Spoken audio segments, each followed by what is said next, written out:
बहुत बड़ी खबर आ रही है। यमन पर बड़ा हमला हुआ है। अरब देशों के मीडिया के हवाले से रिपोर्ट है कि इजराइल ने यमन पर बड़ी एयर स्ट्राइक की है। यमन के अल हुदैदा बंदरगाह पर ईंधन डिपो पर यह हमला किया गया है और बताया जा रहा है कि इस हमले में इजराइल, अमेरिका और ब्रिटेन तीनों देश शामिल थे। रिपोर्ट में यह भी दावा किया गया है कि 12 इजरायली विमान, जिसमें कि F-35 लड़ाकू विमान भी शामिल है, उन्होंने यमन पर कई बम बरसाए। यमन ने इजराइल की राजधानी तेल अवीव पर ड्रोन से अटैक किया था और इजराइल का हमला इसी का जवाब बताया जा रहा है। और यह है उस हमले की तस्वीर जिसे एक बहुत बड़ा हमला करार दिया गया है। इजरायली हमले में कई लोगों की मौत की भी आशंका। तेल अवीव पर जो हमला किया गया था, ये उसके बदले की गई कार्रवाई माना जा रहा है। चारों तरफ सायरन की आवाजें सुनाई दे रही है।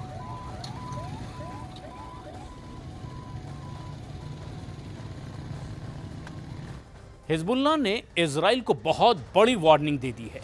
ये चेतावनी ऐसी है कि अब इजराइल के टैंकों से हमला करने से पहले 100 बार उसे सोचना पड़ रहा है। और यही वजह है कि लेबनान बॉर्डर पर हालात गाजा से भी ज्यादा खतरनाक हो चुके हैं।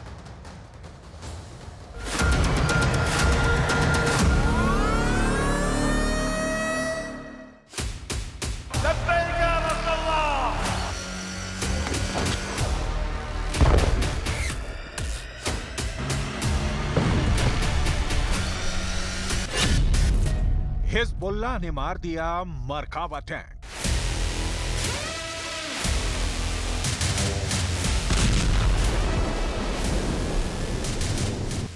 पिछले 24 घंटे से सैकड़ों इजरायली टैंक तेजी से लेबनान बॉर्डर को घेरने में जुटे हैं।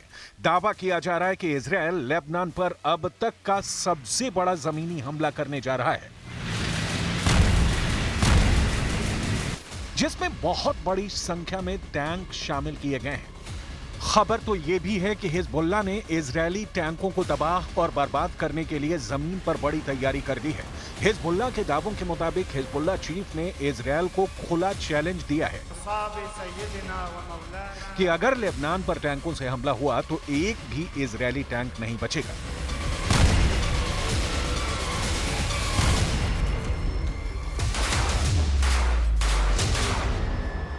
मिडिल ईस्ट की मीडिया में तो यहां तक दावा किया गया है कि हिजबुल्लाह ने इजरायल के मरकावा टैंक को उड़ा दिया है।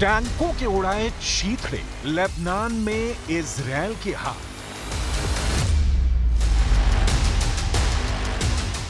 हिजबुल्लाह के लड़ाकों ने कब और कहां पर इजरायल के सबसे एडवांस मरकावा को उड़ाया, जरा इसे भी एनिमेशन से समझ लीजिए। जब इजरायल के टैंक दक्षिणी लेबनान के हदाब यारिन इलाके में हिजबुल्लाह लड़ाकों पर हमला करने के लिए घुसे, ठीक उसी वक्त हिजबुल्लाह लड़ाकों ने एंटी टैंक मिसाइल से मरकावा टैंक पर भीषण हमला कर दिया। हिजबुल्लाह के मुताबिक उसकी एंटी टैंक मिसाइल ने इजरायल के मरकावा टैंक के चीथड़े उड़ा दिए। दावा किया गया है कि मरकावा के बेहद मजबूत कवच को एंटी टैंक मिसाइल ने भेद दिया, क्योंकि एंटी टैंक मिसाइल को मरकावा टैंक पर बेहद पास से दागा गया था, जिसकी वजह से इजरायल का टैंक तबाह हो गया। इस हमले के बाद से हिजबुल्लाह चीफ ने इजरायल से साफ कहा कि उसका एक भी मरकावा टैंक लेबनान में नहीं घुस पाएगा और हिजबुल्लाह इजरायल के सभी टैंक तबाह कर देगा। इसके अलावा हिजबुल्लाह लड़ाकों ने कफर चौबा पहाड़ियों में रवी सैट अल आलम साइट पर भी हमला किया, जिसमें इजरायली सेना को भारी नुकसान हुआ है। वहीं हिजबुल्लाह ने बोरकन मिसाइलों से बिरकट रिशा साइट को निशाना बनाया, जिससे इजरायली इलाके में आग लग गई। हिजबुल्लाह के एक कमांडर ने दावा किया कि दक्षिण पूर्व में इजरायल के फिलान बेस पर हिजबुल्लाह ने ड्रोन से हमला किया है। दावा किया जा रहा है कि उत्तरी इजरायल के इस बेस में आईडीएफ की 210वें डिवीजन का मुख्यालय और भंडारण की सुविधाएं थी, जो तबाह हो चुकी हैं। हिजबुल्लाह ने कहा कि उसके ड्रोन हमले में कई इजरायली अधिकारी और सैनिक मारे गए हैं, लेकिन सही संख्या हिजबुल्लाह नहीं बता पाया है।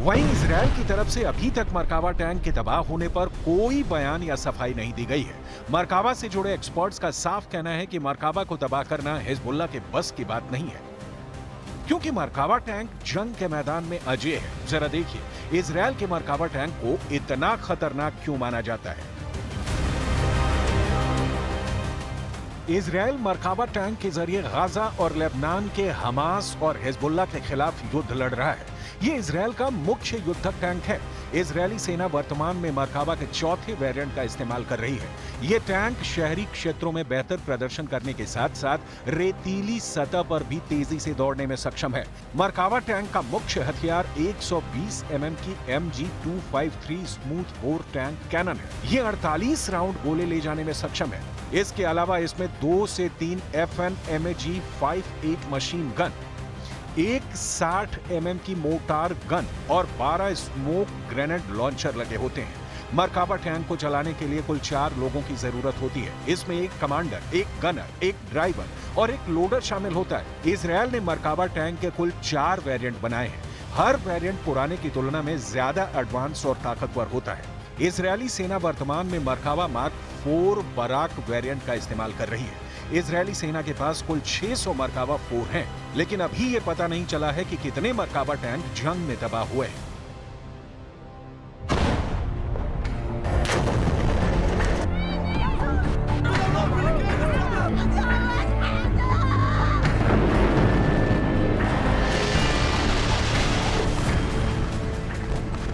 गाजा युद्ध के साथ साथ इजरायल ने लेबनान युद्ध में भी अपनी बढ़त बनाने के लिए हमले तेज कर दिए हैं। पिछले 9 महीने में इजरायल हिजबुल्लाह और लेबनान के अंदर 6000 से ज्यादा हमले कर चुका है, जिसमें सैकड़ों लोग मारे गए हैं।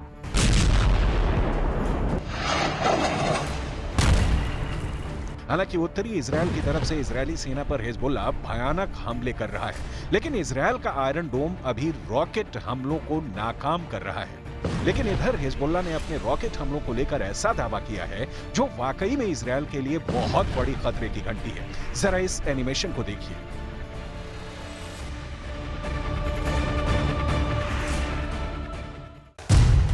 हिजबुल्लाह के दावों के मुताबिक 16 और 17 जुलाई को हिजबुल्लाह की रॉकेट ब्रिगेड ने उत्तरी इजरायल पर भयानक रॉकेट हमले किए हैं। दावा तो यहां तक किया जा रहा है कि हिजबुल्लाह ने 4 चरणों में लंबी दूरी के 100 से ज्यादा रॉकेट इजरायल पर दागे हैं, जिसकी वजह से इजरायल के किर्यत शमोना इलाके में भारी तबाही हुई है। हिजबुल्लाह ने हमले की 4 लहरों के जरिए रॉकेट दागे थे। शुरू में 40 रॉकेट दागे और फिर 60 रॉकेट और दाग दिए, जिसकी वजह से इजरायल का आयरन डोम नाकाम हो गया है और हिजबुल्लाह के रॉकेटों ने भारी तबाही मचाने का दावा किया है। जानकारी ये भी है कि इस हमले में एक इजरायली सैनिक की भी मौत हो गई है।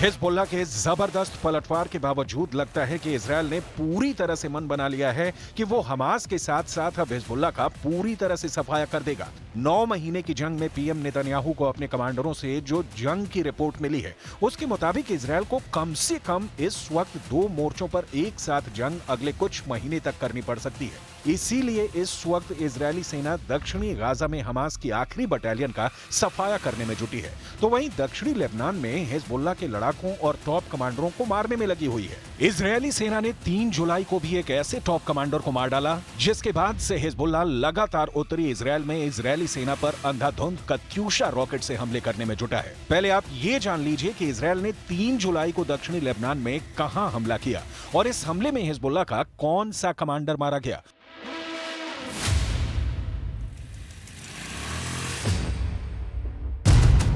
पश्चिमी और मिडल ईस्ट की मीडिया के मुताबिक इजरायली सेना ने दक्षिणी लेबनान के होश इलाके के टायर इलाके में हमला किया है। दावों के मुताबिक सटीक और खुफिया सूचना के आधार पर इजरायली सेना ने अपने ड्रोन में लगी मिसाइलों से सटीक हमला किया है, जिसमें हिजबुल्लाह का top commander Mohammed Nimah Nasir मौके पर ही मारा गया है। दावों के मुताबिक हिजबुल्लाह के अड्डे पर top commander Mohammed Nimah Nasir meeting कर रहा था। ठीक उसी वक्त इजरायल के ड्रोन ने उस पर सीधा मिसाइल हमला किया है जिसमें वो मारा गया है। अभी ये नहीं पता चला है कि top commander Mohammed Nimah Nasir के और कौन-कौन लोग मारे गए हैं। हिजबुल्लाह एक ऐसा संगठन है जिसके पीछे सबसे बड़ी ताकत ईरान को माना जाता है। ईरान ही इस संगठन को हथियार देता है। गाजा युद्ध में भी हिजबुल्लाह ने हमास के समर्थन में कई बार इजरायल की तरफ वार किए हैं। हिजबुल्लाह की ताकत हमास से ज्यादा है। ऐसे में अगर लंबे वक्त से युद्ध लड़ रहे इजरायल के लिए एक नए मोर्चे पर लड़ाई लड़ना थोड़ा चुनौतीपूर्ण भी माना जा रहा है। हिजबुल्लाह पहले ही इजरायल के सबसे मजबूत सिस्टम को तबाह करके दिखा चुका है। हम आपको दिखाने जा रहे हैं कि हिजबुल्लाह के top commander Mohammed Nimah Nasir की मौत के बाद हिजबुल्लाह इजरायल से कैसे और कहां बदला ले रहा है। हिजबुल्लाह के दावों के मुताबिक उसने इजरायल से बदला लेना शुरू कर दिया है। हिजबुल्लाह चीफ हसन नसरल्लाह ने अपने कमांडर की मौत के बाद सीधे हमला करने के आदेश दिए हैं। लगभग 10 दिन में हिजबुल्लाह ने उत्तरी इजरायल पर 300 से ज्यादा कत्यूशा रॉकेट दागे हैं। हिजबुल्लाह के कत्यूशा रॉकेट लंबी दूरी तक इजरायल के अंदर मार कर रहे हैं। उत्तरी इजरायल में जहां भी इजरायली सेना के अड्डे थे वहां सभी जगह पर हिजबुल्लाह ने कत्यूशा रॉकेट से हमले किए हैं। इन हालातों को देखकर हिजबुल्लाह अब समझ चुका है कि अगर इजरायल पर भयंकर पलटवार नहीं किया तो इजरायली सेना पूरे लेबनान को रौंद डालेगी। गाजा युद्ध के बाद अब लेबनान युद्ध भीषण तरीके से शुरू हो चुका है। पिछले 9 महीने से इजरायल हिजबुल्लाह के अड्डों और लेबनान के अंदर इजरायली सेना ने जबरदस्त हवाई हमले किए हैं। इजरायल के फाइटर जेट से सैकड़ों बम गिराए गए हैं। इजरायली ड्रोन और मिसाइलों से हिजबुल्लाह के कई कमांडर अब तक मारे जा चुके हैं। आंकड़ों के साथ हिजबुल्लाह पर इजरायली हमले में सबसे ताजा खबरें क्या हैं, जरा ये भी जान लीजिए। लेबनान की लड़ाई में 100 से ज्यादा नागरिक और 300 से अधिक हिजबुल्लाह लड़ाके मारे गए हैं। रॉयटर्स टेले के मुताबिक लेबनानी सीमावर्ती शहरों में भयानक विनाश शुरू हो चुका है। इजरायली सेना का दावा है कि उसने हिजबुल्लाह की राडवान फोर्स ऑपरेशन यूनिट का पूरी तरह से सफाया कर दिया है।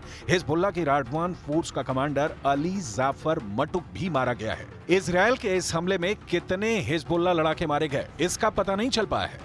कीमत חיזבאללה כל יום מכות קשות מאוד, ואנחנו גם נגיע למצב של מוכנות מלאה לעשות כל פעולה שנידרש בלבנון, או להגיע להסדרה מעמדה של כוח. אנחנו מעדיפים הסדרה, אבל אם המציאות תחפה עלינו, लेकिन इस बीच हिजबुल्लाह को अपने खुफिया नेटवर्क से पता चला है कि इजरायली सेना उत्तरी इजरायल की तरफ से लेबनान बॉर्डर पर बड़ा टैंक हमला करने जा रही है। हिजबुल्लाह को अंदाजा हो गया है कि अब लेबनान के कई इलाकों पर कब्जा करने के लिए इजरायल ने टैंक युद्ध शुरू कर दिया है। यही वजह है कि अब हिजबुल्लाह ने कहा है कि वो लेबनान में एंटी टैंक मिसाइलों से इजरायल के मरकाबा टैंक को उड़ा देगा। अब देखना होगा कि क्या हिजबुल्लाह इजरायल के तूफानी टैंक हमलों को रोक पाएगा या फिर हमास की तरह तबाह हो जाएगा।